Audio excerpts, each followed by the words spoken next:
Baik, 95,2 Pro 2 FM ada di Madiun Suara Kreativitas. Selamat pagi sahabat kreatif semuanya. Kita jumpa lagi di pagi hari ini di program Belajar di RRI. Untuk kesempatan edisi siar hari ini di hari Kamis 10 September 2020. Dan sahabat, kita pagi hari ini akan belajar tentang fikih, sejarah perkembangan fikih, sahabat kreatif, bersama dengan Ibu Guru. Pagi hari ini Ibu Guru Rusdiana Sani LC yang merupakan guru ataupun juga tenaga pengajar di Pondok Pesantren Kanzul Ulum Kota Madiun. Nanti juga buat kamu yang ingin bergabung silakan telepon di 455306 atau layanan SMS dan juga WhatsApp kami di 0811 369 7755. Kamu juga bisa ikuti streamingnya di RRI Madiun di channel YouTube. Maksud kami channel Facebook ya, Pro 2 RRI Madiun. Sekali lagi, live Facebook kami di Pro 2 RRI Madiun. Ada running tag di sana, nomor telepon WhatsApp yang bisa kamu manfaatkan. Oke. Dan pagi hari ini, sahabat kreatif, langsung kita ke Ibu Guru. Ibu Rusi, kita langsung sapa. Assalamualaikum Ibu Rusi. Waalaikumsalam warahmatullahi wabarakatuh, Pak. Iya, sehat ya Ibu Rusi nggih? Alhamdulillah. Alhamdulillah. Nggih, Jenengan juga sehat alhamdulillah nggih? sehat-sehat nggih. Iya, Ibu Rusi, pagi hari ini kita akan belajar tentang fikih, tapi sebelumnya bagaimana keadaan di Pondok Pesantren Kanzul Ulum Kota Madiun? Santri-santri masih stay di pondok dengan segala protokol kesehatannya, atau ini santri-santri dan juga siswa-siswi MTS MA-nya di rumah secara daring? Jadi kita bedakan antara yang santriwati dan santriwan dengan yang tidak nyantri. Karena yang santri sudah dari bulan kemarin ya sudah datang dan melakukan isolasi mandiri di sini selama 2 minggu dengan dibantu dan dinas kesehatan dan puskesmas Rorombo. Alhamdulillah semuanya tidak ada yang terindikasi dan sampai sekarang stay di sini, tidak boleh keluar sama sekali. Jadi melakukan kegiatan sehari-hari bersama pondok. Tapi yang tidak pondok, jadi itu tetap daring sekolah. Yang tidak di pondok atau tidak menempuh pelajaran di pondok pesantren ini secara daring. Tapi kalau yang mondok sekaligus umumnya ini KBM-nya tetap ya, Bu Guru ya. Tetap. Nah, kita pagi hari ini akan belajar tentang sejarah perkembangan fikih. Ini mapelnya materi pondok pesantren, juga materi di kalau di sekolah umum ini materinya di SMP atau di SMA? Di SMA, di MA kelas 10, Pak. Namun saya ambil ini karena juga ini penting bagi teman-teman atau adik-adik MTS, SMP, karena sebagai pengantar ilmu fikih. Pengantar ilmu fikih. Jadi ini ada di kelas 10 ya? Iya, kelas 10. Iya. Dan untuk lebih jelasnya sahabat kreatif, pagi hari ini kita akan juga dengarkan pemaparan dari Ibu Rusi tentang sejarah perkembangan fikih. Monggo. Bismillahirrahmanirrahim. Assalamualaikum warahmatullahi wabarakatuh. Waalaikumsalam warahmatullahi ya, adik-adik dan kawan-kawan semua, kita belajar bersama tentang sejarah perkembangan fikih. Ini penting karena fikih yang ada di depan kita ini atau yang sedang kita pelajari saat ini, yang bentuknya kitab ataupun ringkasan-ringkasan itu perjalanannya sangat panjang. Karena bagaimanapun juga fikih itu diambil dari sumber Al-Quran dan As-Sunnah, yaitu hadis dari di zaman Rasulullah SAW. Jadi perjalanan tersebut sangat panjang sampai pada sekarang kita dapat memanfaatkannya, kita dapat belajar. Dan sekarang kita akan mempelajari dari sejarah perkembangan fikih. Nah, jadi menurut Dr. Mustafa Ahmad Azharko ya, jadi di sini kita memakai periodisasi perkembangan fikih dari beliau karena banyak sekali ya klasifikasi atau periodisasi dari ulama-ulama lain. Gitu. Iya. Nah di sini kalau beliau sendiri memperiodisasikannya sampai dengan 5 ya, ada 5 periode. Jadi yang pertama itu adalah periode risalah yang dimulai dari Nabi Muhammad SAW sampai wafatnya beliau. Ini ketika Nabi Muhammad masih hidup. Ya. Yeah. Saat itu hanya Al-Quran dan Rasulullah. Jadi dengan sunnah di hadis yaitu adalah apa yang dikatakan oleh beliau, apa yang diperbuat oleh beliau dan apa yang beliau iakan. Gitu kan. Nah saat periode ini itu gampang ya, para sahabat waktu itu kan masih dalam lingkup kecil. Jadi beliau langsung yang ketika ada pertanyaan atau tentang bagaimana sholat dan lain sebagainya itu bisa langsung merujuk pada Rasulullah SAW. Nah, setelah itu dan periode risalah ini dibagi lagi menjadi 2, yaitu periode Mekah dan Madinah. Periode Mekah ini lebih tertuju pada akidah karena waktu itu ayat-ayat yang turun kepada Rasulullah itu adalah ayat-ayat mengenai iman. Sedangkan ketika beliau hijrah ke Madinah, pelanjaan beliau hijrah ke Madinah itu periode Madinah itu yang turun itu adalah banyak mengenai ayat-ayat hukum. Ayat-ayat hukum. Kurang jelas ya Pak ya? Kok ada yang bilang nggak jelas itu? Iya. Ini suaranya agak kurang jelas. Suara saya jelas nggak? Ya, iya ini lebih jelas. Oke.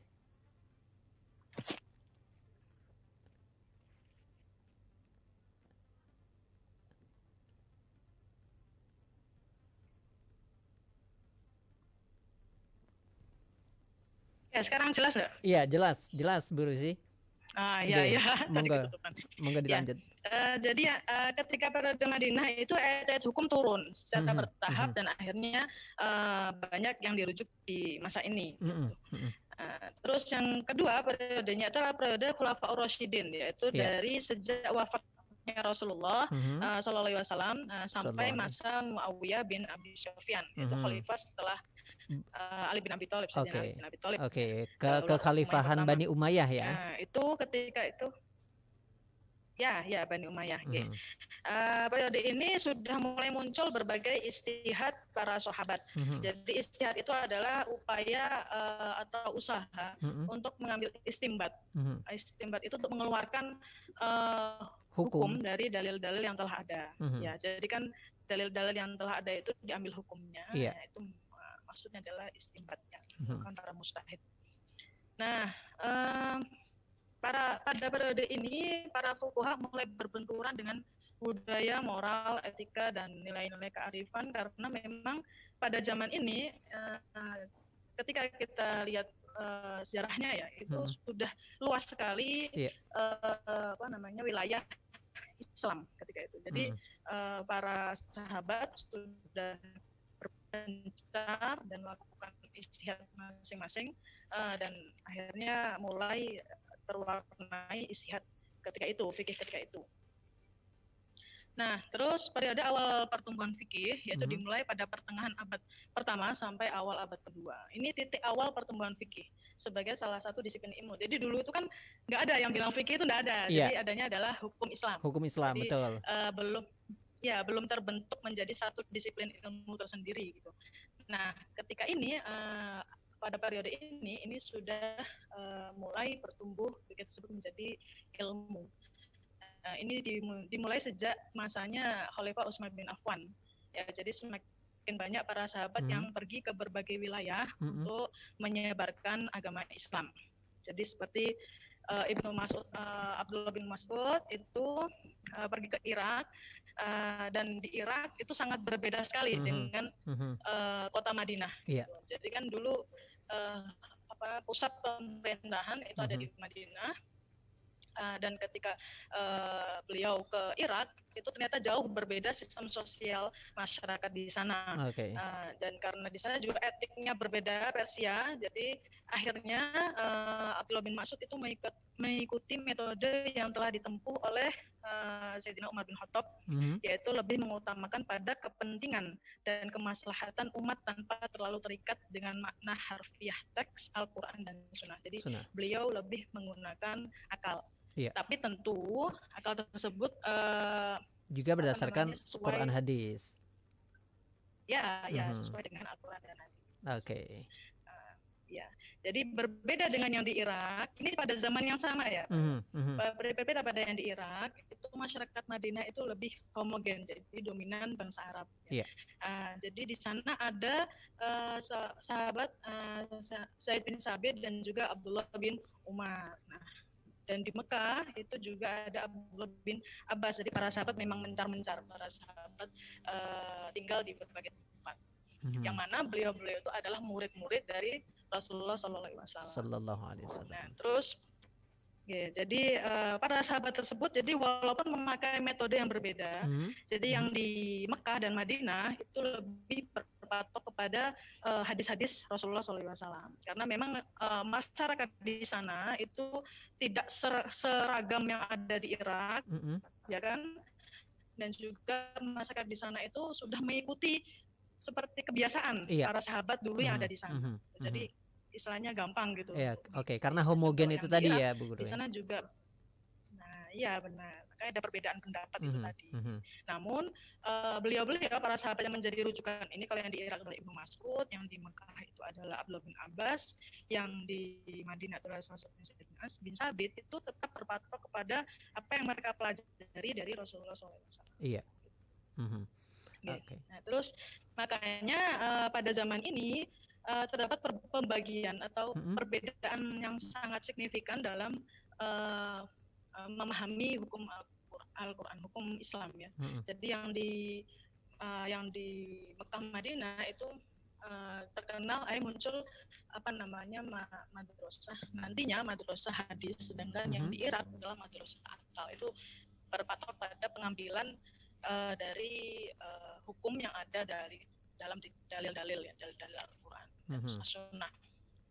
Selanjutnya itu tadi adalah periode awal pertumbuhan fikih, itu awal-awal pembentukan tadi ya. Nah, setelahnya itu adalah periode keemasan. Jadi perkembangan fikih sangat pesat di sini, yaitu awal abad kedua sampai pertengahan abad keempat Hijriah.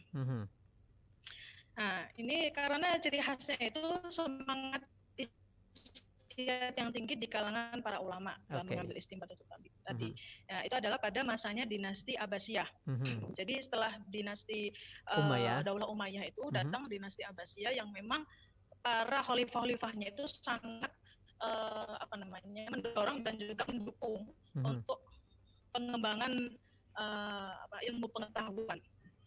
Jadi semua ilmu itu dari luar Islam itu diterjemahkan ya, banyak penerjemahan, dan akhirnya habis itu dipelajari oleh para ulama.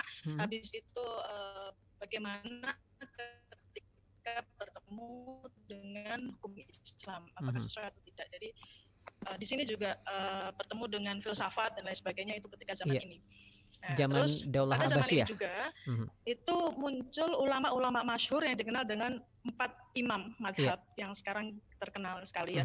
Itu adalah Imam Hanafi yang pertama, yang kedua itu adalah Imam Malik, yang ketiga Imam Syafi'i, dan yang keempat Imam Hambali. Dan ketika kita runut ya, dan kita runut beliau-beliau, ternyata guru-gurunya ya sama gitu loh. Jadi ada kalau dalam hukum Islam itu atau dalam hadis itu ada namanya sanad, betul. Jadi kita kayak Abdullah bin Mas'ud itu ya. Abdullah bin Mas'ud merupakan Nah, ini kalau kita runut, jadi Imam Hanafi itu beliau berguru kepada Imam Nafi'. Nah, ternyata Imam Nafi' itu juga gurunya Imam Malik. Gitu. Jadi dua imam besar ini berguru pada satu guru yang sama. Dan Imam Nafi'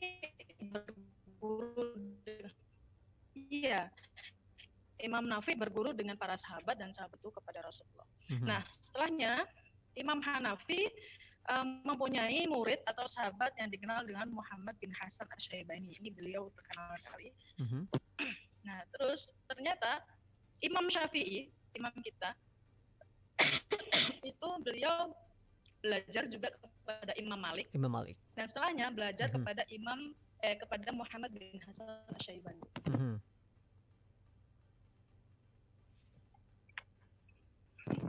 Oke. Jadi Imam Syafi'i itu berguru kepada Imam Malik dan juga Muhammad bin Hasan Asy-Syaibani. Nah, jadi gurunya ada dua, dua aliran tersebut. Jadi Imam Hanafi itu lebih kepada akal karena beliau berguru kepada bukan Abdul Mas'ud, tapi beliau berguru, salah satunya adalah Abdul Mas'ud di Irak. Imam Hanafi itu, dan akhirnya lebih kepada akal pengambilan hukumnya. Sedangkan Imam Malik karena beliau hidup di Madinah akhir hayatnya, sampai akhir hayatnya itu beliau lebih terwarnai kepada ulama-ulama dan para sahabat, para imam-imam yang itu tadi terpatok pada hadis. Kebanyakan kepada hadis. Jadi tidak terlalu kepada akal atau logika. Sedangkan Imam Syafi'i itu menggabungkan antara keduanya. Karena beliau itu berguru kepada Imam Malik, setelahnya berguru kepada Muhammad bin Hasan Asy-Syaibani. Nah, akhirnya dasar-dasar yang digunakan oleh Imam Syafi'i dalam menetapkan hukum itu juga mengambil dari keduanya. Dikolaborasikan gitu ya. Gimana? Artinya dikolaborasikan antara pemikiran-pemikiran berdasarkan dalil dan juga berdasarkan akal gitu ya, dalil nakli dan dalil akli gitu ya. Namun tentunya belum nggak level cuma copy paste karena beliau sangat cerdas. Jadi betul. Juga memilah-milah antara yang menurut beliau itu cocok dan tidak. Kalau mazhab Hanafi itu beliau menetapkan hukum, dasar-dasarnya itu dari Al-Quran pastinya, sunnah, fatwa dari sahabat, qiyas, istihsan, ijma dan uruf. Itu kalau mazhab Hanafi. Kalau mazhab Maliki itu Al-Quran, sunnah sahabat, kan ada sunnah sahabat lagi ya. Jadi yang dilakukan oleh para sahabat. Terus tradisi masyarakat Madinah karena masyarakat Madinah tradisinya sudah terbentuk dari Rasulullah. Tradisi kan bisa dikatakan al-urf itu ya, Bu ya? Apa? Tradisi bisa dikatakan dengan urf tadi. Cuman ini beliau Imam Malik ini lebih kepada tradisinya masyarakat Madinah saja. Terus apa lagi tadi? Qiyas dan juga masalah mursalah itu adalah Imam Malik. Kalau Imam Syafi'i, beliau adalah dasarnya itu Al-Quran, sunnah, ya. Apalagi beliau sangat kuat pembelaannya terhadap para ijma sahabat. Terus ijma, qiyas dan juga istidlal atau penalaran. Itu yang mazhab Syafi'i. Nah, setelah masanya mazhab Imam Syafi'i adalah Imam Ahmad bin Hanbal. Imam Hambali. Ini sendiri Imam Hambali sendiri ini berguru kepada Imam Syafi'i. Jadi, ternyata para imam besar itu saling berkaitan. Saling berkaitan, betul sekali. Jadi, saling berkaitan. Terangnya Imam Syafi'i. Baik, Bu.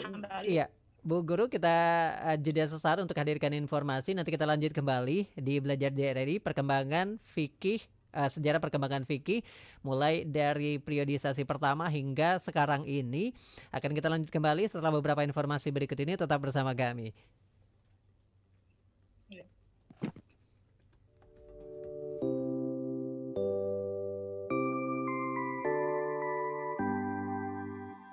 Assalamualaikum warahmatullahi wabarakatuh. Saya Ajar Putra Dewantoro, Ketua Ikatan Guru Indonesia Kabupaten Madiun, mengucapkan selamat Hari Radio kepada Radio Republik Indonesia. Kami, keluarga besar Ikatan Guru Indonesia Kabupaten Madiun, memberikan apresiasi setinggi-tingginya kepada Radio Republik Indonesia dalam membantu menyukseskan pembelajaran jarak jauh di tengah pandemi COVID-19. Semoga hadirnya RRI mampu ikut serta bersumbangsih dalam kemajuan pendidikan di negeri ini. Sekali di udara, tetap di udara, RRI Merdeka.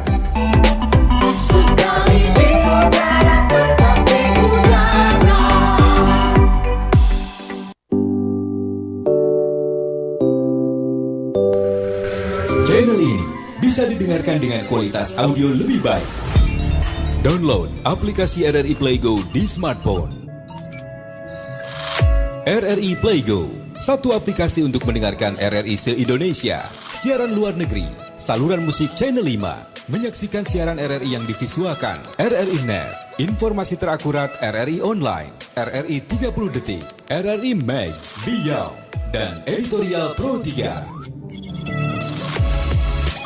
Selamat datang di era digital RRI. Kini, mendengar, menonton, dan membaca berita cukup di satu aplikasi. RRI Play Go.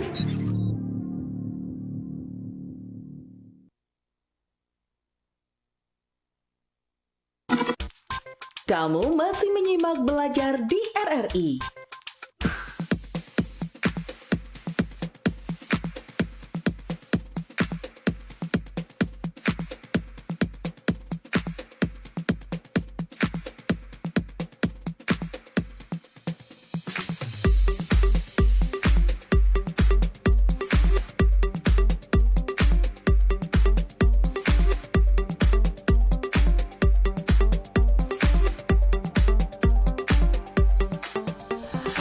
Iya, 95,2 Pro 2 FM dari Madiun Suara Kreativitas, hashtag Indonesia Tatanan Kehidupan Baru. Dan kita bersama-sama dengan Ibu Rusiana Sani LC yang merupakan guru di Pondok Pesantren Kanzul Ulum Kota Madiun. Pagi hari ini kita belajar tentang sejarah perkembangan fikih. Tadi sudah runtut sahabat kreatif hingga masa Imam Madhab 4, kita tahu ada Imam Hanafi, kemudian ada Imam Malik, kemudian ada Imam Syafi'i dan juga Imam Hambali di Madhab. Nah, Bu Guru masih ada lanjutan periodisasinya ke periode berikutnya. Mungkin bisa dilanjut sebelum kita ke pertanyaan teman-teman yang sudah masuk di WhatsApp ini. Monggo, Bu Rusi. Jadi setelah masanya para imam madhab, Iya. ada dua lagi yang dikatakan oleh Dr. Muhammad Mustafa Ahmad Al-Zarqawi. Jadi dia sudah tahrij dan juga tarjih dalam mazhab. Maksudnya itu adalah usaha yang dilakukan ulama masing-masing mazhab dalam mengomentari, memperjelas dan mengulas pendapat para imam mereka. Itu dimulai dari pertengahan abad ke-4 sampai pertengahan abad ke-7. Jadi ketika pada zaman ini jadi sudah terbentuk pengikut imam mazhab 4 itu tadi. Nah, jadi para pengikut tersebut murid-muridnya tersebut itu semangat dalam melakukan usaha dalam mengomentari, memperjelas dan mengulas pendapat imam tersebut. Nah, akhirnya sikap para ulama tersebut yang tidak berani melakukan ijtihad mandiri karena beliau mengikuti dari 4 mazhab tersebut.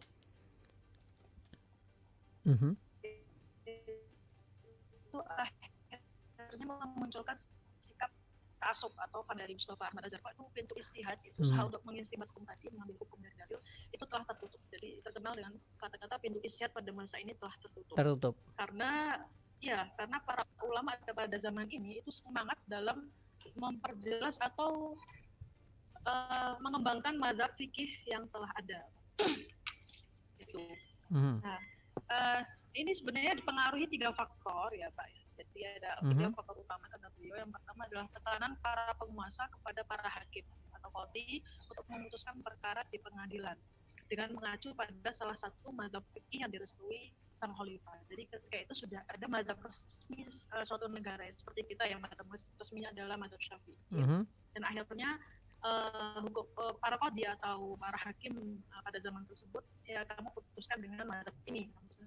Jadi, itu yang mendorong satu. Yang kedua adalah tumbuhnya sikap ta'assub mazhab. Jadi karena sikap taklid buta atau mengikuti pendapat tanpa analisis di kalangan murid imam mazhab tersebut, yang akhirnya menjadikan tidak semangat lagi dalam melakukan ijtihad. Yang ketiga adalah gerakan pembukuan pendapat masing-masing mazhab yang memudahkan orang untuk memilih pendapat mazhab. Jadi akhirnya buku ini menjadi rujukan.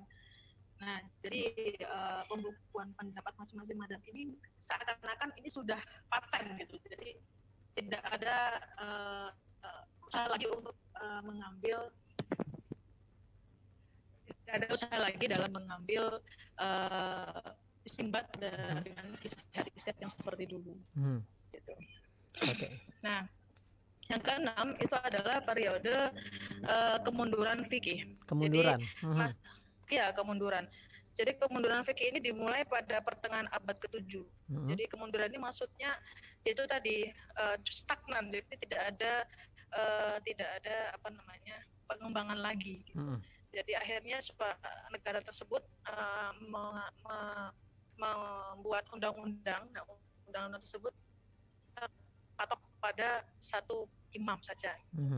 Nah, kata beliau itu periode kemunduran fikih. Namun saya sendiri sebenarnya kurang setuju ya, karena justru pada saat ini ini saya ambil dari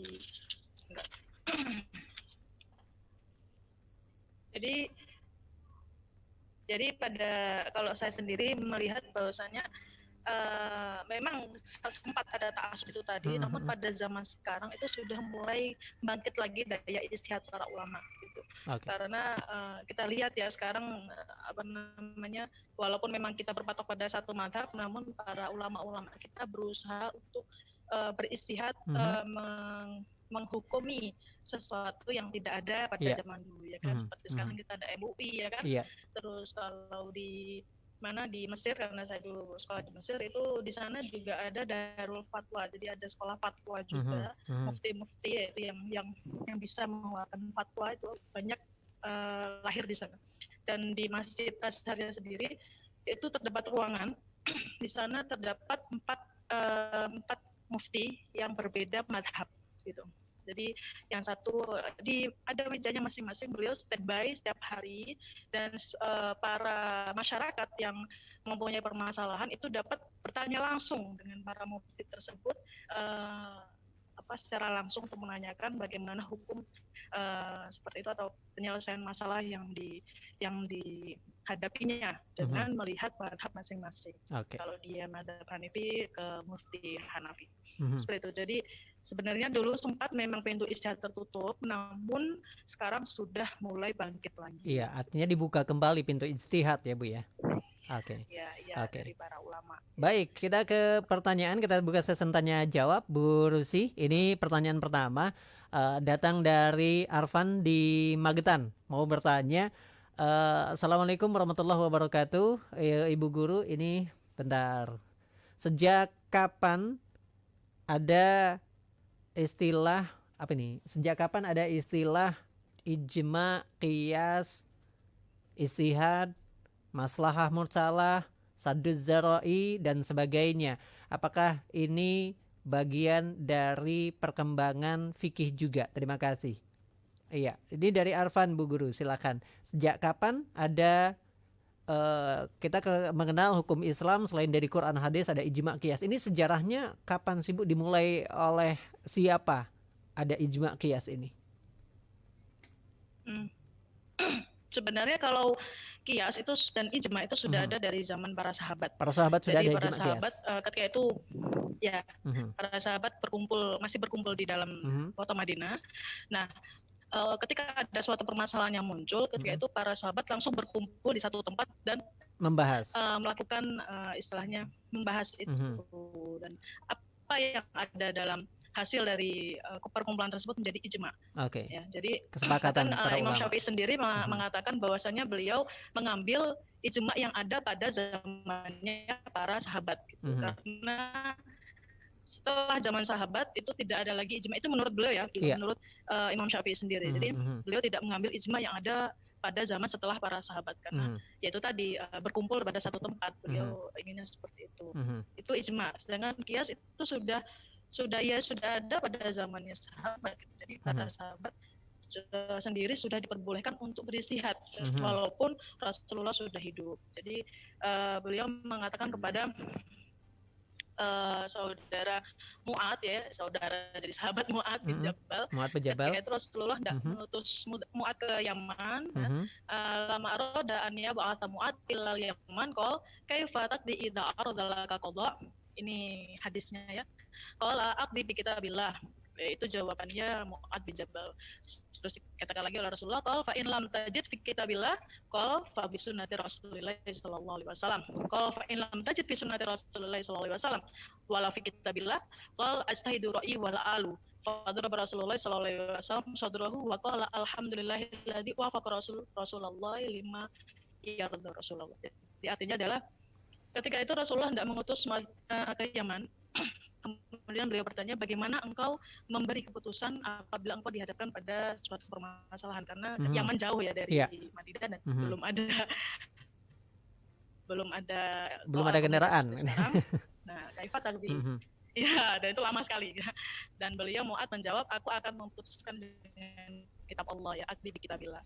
Terus Nabi sallallahu alaihi wasallam bersabda, jika kamu tidak mendapatkan di dalam kitabillah, fa in lam tajid fi kitabillah, kemudian dijawablah oleh Mu'ad, faqala fa bi sunnati Rasulullah sallallahu alaihi wasallam. Maka dengan sunnah Rasulullah.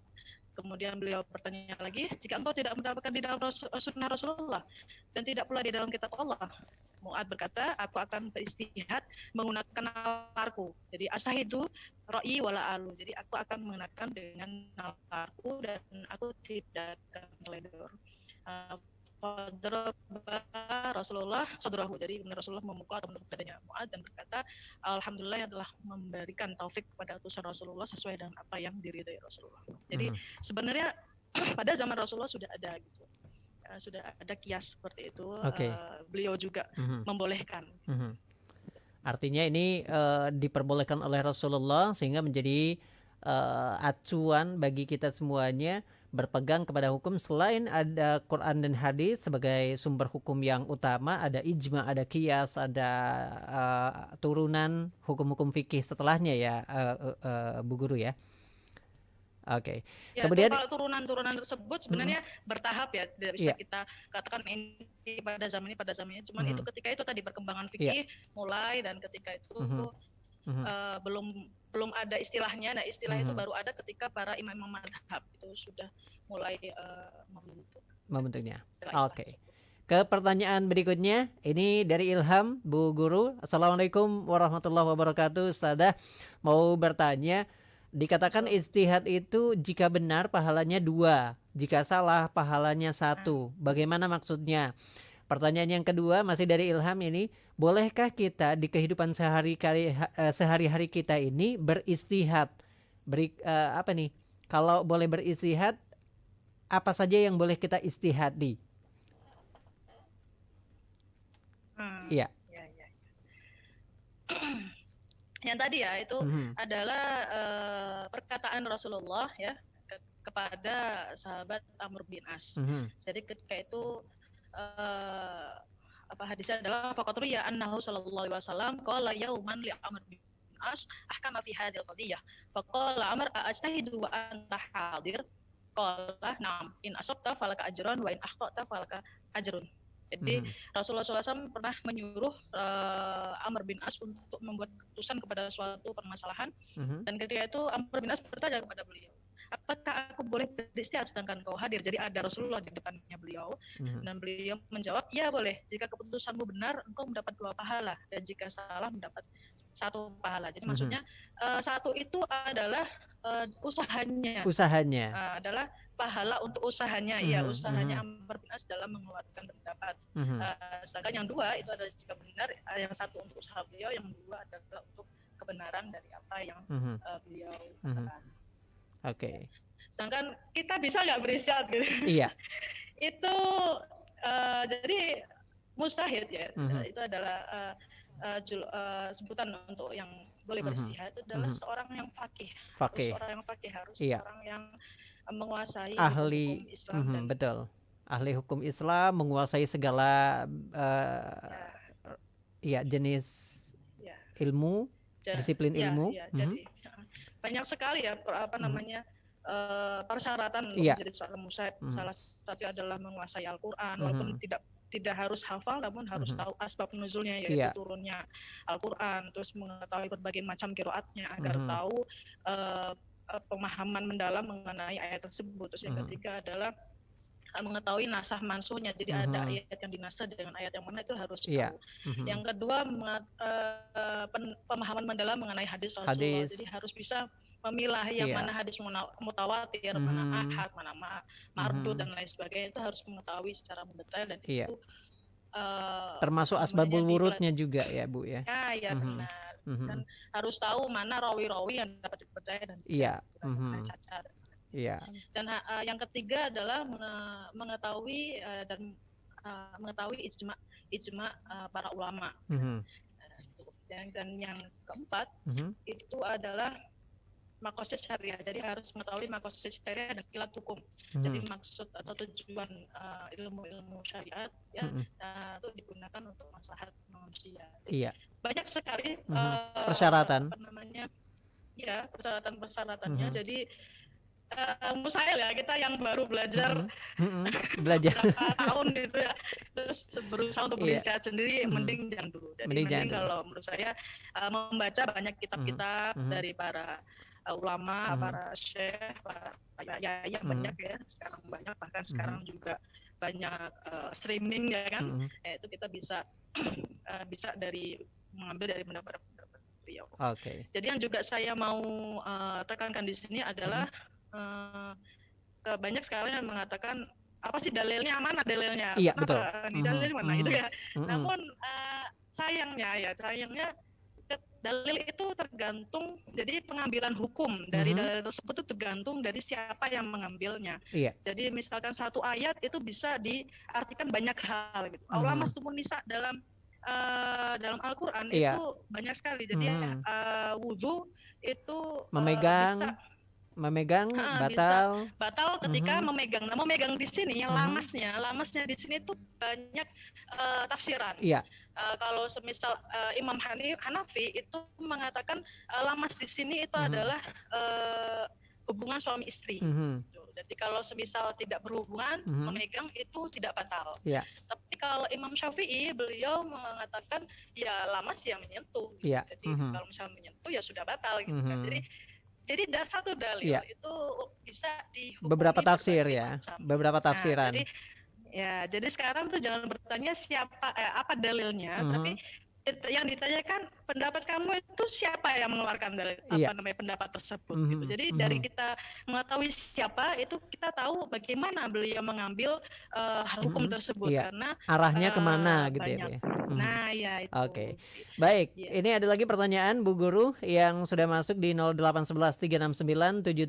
Ada Budi Setio. Ini mau bertanya, bolehkah kita dalam kehidupan sehari-hari ini mencampur madhab?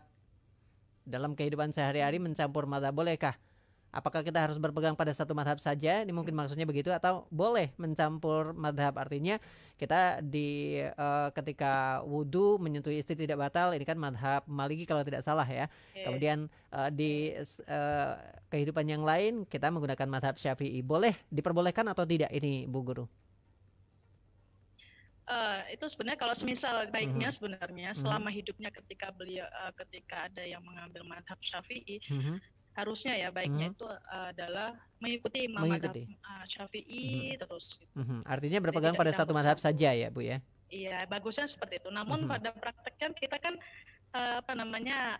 kesusahan ya. Betul. Jadi kalau semisal sehari-hari kita itu wudhu itu batal ketika memegang lawan jenis, nah itu kan kalau misalkan kita haji atau umrah itu kan susah ya kan? Betul. Nah jadi makanya ada beberapa ulama yang mengatakan kalau misal seperti itu, jadi dia harus berpatok pada satu imam dalam rangkaian ibadah tersebut. Ibadah haji. Jadi kalau misalnya ibadah haji kemudian yang tidak membatalkan, ya berarti satu rangkaian haji itu itu harus sesuai dengan imam tersebut. Tidak boleh campur-campur, nanti ini mazhab ini, ya ini mazhab ini, ya itu tidak boleh. Jadi harus satu rangkaian.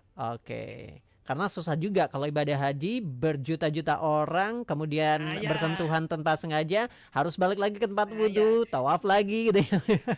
Tawaf belum selesai. Jadi makanya jadi harus dimulai dari bersucinya, wudhunya bagaimana dan lain sebagainya, itu sesuai dengan madhab yang mau diambil. Oke, jadi seperti itu. Idealnya tidak mencampurkan madhab selama hidupnya gitu ya Bu ya. Oke. Namun kalau nggak bisa ya setidaknya satu rangkaian misalnya haji dimulai dari awal sekali niat dan sampai akhir itu satu madhab itu. Oke, kemudian ini sudah ada lagi yang masuk di 0811 369 7755. Saya Anissa, siswa kelas 12. Saya itu masih ragu, kata Pak Guru saya, kalau saya bersentuhan tangan dengan ayah saya itu tidak membatalkan. Mohon penjelasannya Bu. Sementara kalau bapak dengan ibu saya bersentuhan kok batal? Nah, ini dari Anissa. Monggo, silakan Bu Rusi. Ini pertanyaan yang mungkin sebagai orang awam juga banyak banget gitu ya. De Anita ya, itu jadi itu yang namanya mahram ya, mahram. Mahram itu adalah orang yang boleh kita yang tidak boleh kita haram dinikah. Jadi bapak itu adalah mahram kita. Jadi beliau boleh kalau kita sentuhan enggak apa-apa, dan banyak bukan cuman ayah tapi juga kakak, adik laki-laki itu juga enggak apa-apa gitu. Tidak membatalkan wudhu. Ya tidak membatalkan wudhu. Kalau ibu sama bapak itu kan bukan mahramnya gitu. Makanya beliau berdua boleh menikah gitu kan. Itu ya bukan mahram. Makanya kalau bersentuhan batal. Oke, jadi seperti itu. Misal ibu dengan anak laki-laki bersentuhan, ini tidak membatalkan wudhu ya Bu ya.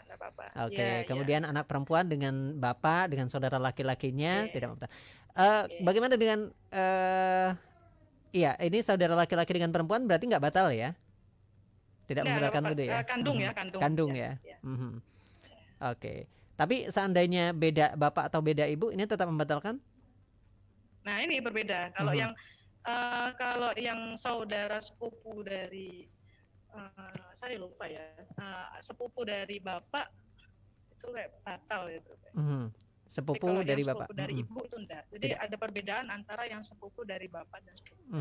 Makanya yang mahram itu yang mana harus ada penjelasannya. Oke.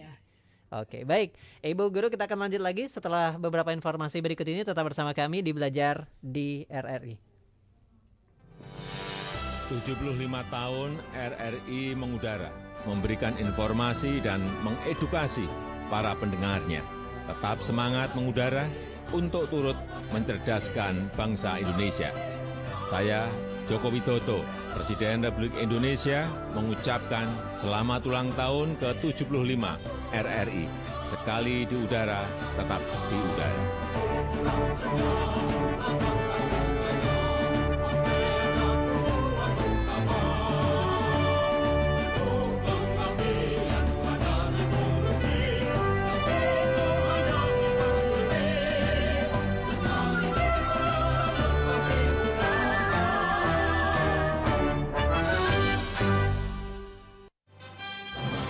Hey, perkenalkan, saya Bang Tikor, abang anti korupsi. Saya ditugaskan untuk memberantas segala tindak korupsi, dari yang terkecil sampai yang terbesar. Bang Tikor datang, korupsi hilang. Ada bos perusahaan sebelah minta bikinin event 17 Agustus. Duitnya 10 juta, lo olah ya. Wits, bisa nih dimainin dulu. Handphone baru lagi. Hey, itu korupsi. Wah, komputer sayang banget nih gak kepake. Lagian orang-orang kantor juga udah pada tua, pasti gak ngerti dengan teknologi canggih kayak gini. Gue bawa pulang aja deh. Mau kemana? Korupsi nih. Duh, lama banget jam 5. Udah ada janji menonton sama si Baby. Mumpung gak ada bos, cabut dulu lah. Eits, itu namanya korupsi. Ayo bantu Bang Tikor jadi bagian pasukan anti korupsi. Ingat, Bang Tikor datang, korupsi hilang.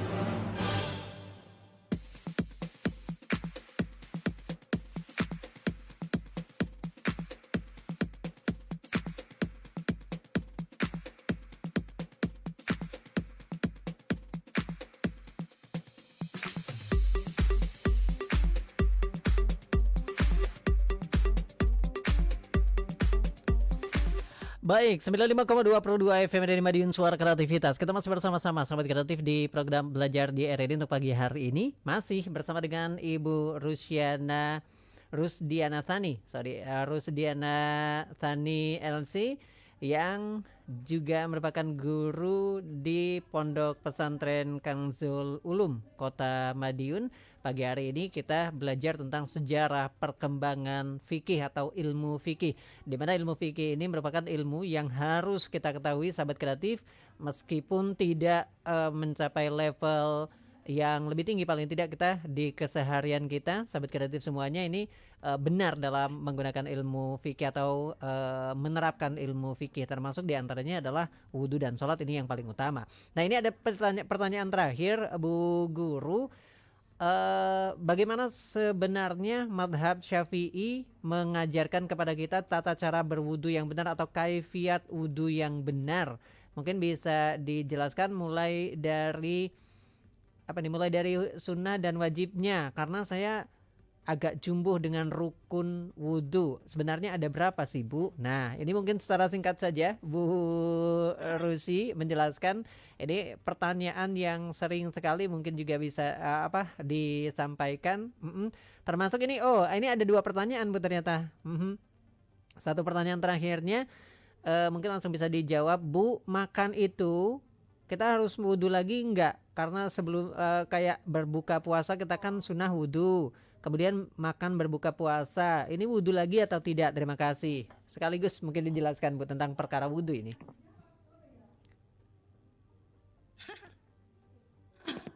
Perkara wudhu ya. Jadi perkara wudhu sebenarnya kalau dalam mazhab Syafi'i yaitu tadi gampang-gampang susah ya. Jadi ya yang harus benar-benar sela-selanya itu harus diperhatikan gitu ya, karena selama ini adik-adik itu kan sering kan itu belum membaca gitu betul ya. Belum rata ya Bu airnya ya. Nah gampangnya gitu aja sih. Jadi tapi kalau rukunnya tadi yang dipertanyakan tadi, rukunnya apa saja sih Bu, rukun wudhu itu? Sebentar. Mulai dari niat mungkin ya, niat. Jadi niatnya niat mana kok hilang nih? Sebentar. Zoom saya kok hilang ya? Iya. Oh iya nih. Okay. Iya. Jadi niatnya itu niat wudhunya itu kan. Jadi sebentar. Ketika membaca, jadi niat itu sebenarnya ada ketika membasuh wajah. Membasuh wajah. Ini madhab Syafi'i ya. Jadi di madhab Syafi'i di Kasyifatus saja ya. Jadi beliau mengatakan nawaitu ya kan? Iya, nawaitu wudu alirafil. Lillahi ta'ala. Nah, terus ketika niat ya, saya niat berwudu ya kan. Nah, terus itu membasuh wajah. Batasannya wajah itulah bagian atas kening tempat tumbuhnya rambut sampai bagian dagu. Bagian dagu. Sini sampai ya. Sini. Jadi tumbuhnya rambut ya, karena kan berbeda-beda setiap orang. Iya, ada betul. yang maju, ada yang agak ke belakang. Nah, yang agak ke belakang tuh harus hati-hati. Jadi dari tempat tumbuhnya rambut ya, sampai bagian dagu. Nah, dan yang punya jenggot tipis atau jenggot lebat itu wajib meratakan air ke bagian luar dan dalam jenggot gitu. Iya. Jadi cukup diperciki air namun sampai sela-selanya. Jadi dagu harus basah ya.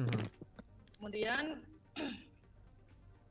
dari bagian telinga kanan itu sampai telinga kiri. Jadi batas telinga itu juga. Jadi kadang ada yang di sininya enggak gini-gini aja gitu ya, cepak-cepik gitu. Iya.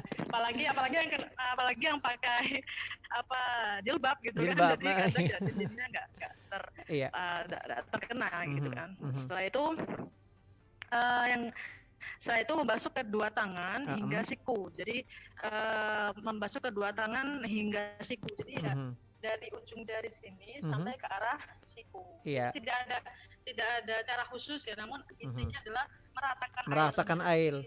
Iya. Sela-sela. Apalagi yang punya kuku panjang, nah itu. Yang punya kuku panjang itu kuku-kuku juga harus dibersihkan. Itu, ya, harus. Meskipun idealnya jangan memelihara kuku ya Bu ya. Iya, jangan memanjangkan kuku. Ya. Terus yang selanjutnya adalah mengusap sebagian kepala. Jadi kepala dalam ulama Syafi'iyah membolehkan usapan sebagian kepala hanya berapa rambut saja. Jadi tidak usah semuanya. Jadi cukup ubun-ubun sedikit sini, sedikit di sini tidak apa-apa. Jadi 3 helai saja itu tidak apa-apa. Udah sah ya Bu ya? Sudah sah. Kecuali kalau mazhab Maliki ya itu. Jadi sampai harus begini, terus sampai dimajukan lagi rambutnya, harus terkena semua. Nah itu ya beda mazhab. Nah gitu. Terus selanjutnya itu adalah membasuh kaki. Membasuh kedua kaki hingga mata kaki. Iya, ilal ka'bain. Ya, kemudian tertib. Jadi sebenarnya dari wajah, kedua tangan, kepala, terus kaki itu saja sudah tertib, sudah sah. Oke. Wudhu itu saja. Namun sunnahnya itu juga harus dipelajari juga ya. Harus dipelajari juga. Jadi jangan cuma rukunnya saja. Ya. Meskipun rukun ketika kita melakukan rukun itu sudah sah ketika mau sholat ya Bu ya. Tapi ada sunnah-sunnah wudhu juga. Nah ini tadi yang pertanyaan terakhir, makan itu tadi Bu, makan ketika kita sudah berwudhu makan, apakah harus berwudhu lagi atau cukup berkumur-kumur? Cukup berkumur-kumur nggak apa-apa sampai makarnya ada di sela-sela gigi itu keluar. Jadi jangan sampai ketika kita sholat terus nemu nih gitu. Iya, nemu selilit gitu ya. Nah itu, ada seperti itu. Akhirnya makan ketika sholat, nah itu yang membatalkan. Oke. Baik Bu Rusi, karena kita sudah di penghujung acara ini, mungkin closing statementnya tentang pelajaran kita sejarah perkembangan fikih untuk pagi hari ini, monggo closing statementnya Bu Guru. Ya, jadi melihat perjalanan panjang ya dari perkembangan ilmu fikih dari zaman Rasulullah SAW sampai sekarang, fikih sebenarnya masih ilmu fikih sebenarnya masih berkembang karena kalau semisal stagnan ya ilmu hukum Islam itu stagnan itu saja, nanti akan mundur ya kan, akan kadaluarsa gitu kan. Jadi semakin berkembang zamannya semakin banyak hal-hal yang aneh-aneh gitu betul. yang tidak ada pada zaman dahulu. Jadi makanya kita jangan sampai berhenti belajar ya. Terus pesan saya pada adik-adik juga adalah jangan beristihad sendiri. bukan makomnya. Ya, bukan makomnya ya. Jadi belum bisa gitu. Jadi, tapi mungkin di masa depan kalau belajar sungguh-sungguh. Jadi cari perkataan para yai atau para ulama yang memang benar-benar faqih ya. Benar-benar faqih. Jadi jangan cuman mengambil yang kita sukai ya, tapi harus kita tahu juga beliau adalah sudah memang makomnya beristihad untuk mengeluarkan pendapat. Jangan yang mengikuti yang sekarang banyak itu kan. Haram. Iya. Yang dipakai Quran hadis saja, selain di Quran tidak, selain yang dilarang di Quran boleh dilakukan, yang tidak dianjurkan di Quran jangan dilakukan gitu ya Bu ya. Nah, iya. Jadi maksud saya itu juga jadi mencari guru yang mumpuni. Benar-benar. Yang sekarang lagi tren-tren. Iya, dapat satu ayat terus yang lain haram. Nah, ya benar. Itu yang harusnya dihindari. Iya, betul. Baik, terima kasih Bu Rosi waktunya untuk pagi hari ini. Terima kasih banyak ilmunya untuk memberikan pencerahan kepada kami juga sahabat kreatif. Terima kasih sekali lagi, sukses dan sehat terus untuk Ibu Rusi. Mudah-mudahan pandemi segera usai, kita bisa belajar langsung dari kelas dan juga langsung dari studio Pro 2 RRI. Terima kasih Bu Rusi. Assalamualaikum warahmatullahi wabarakatuh.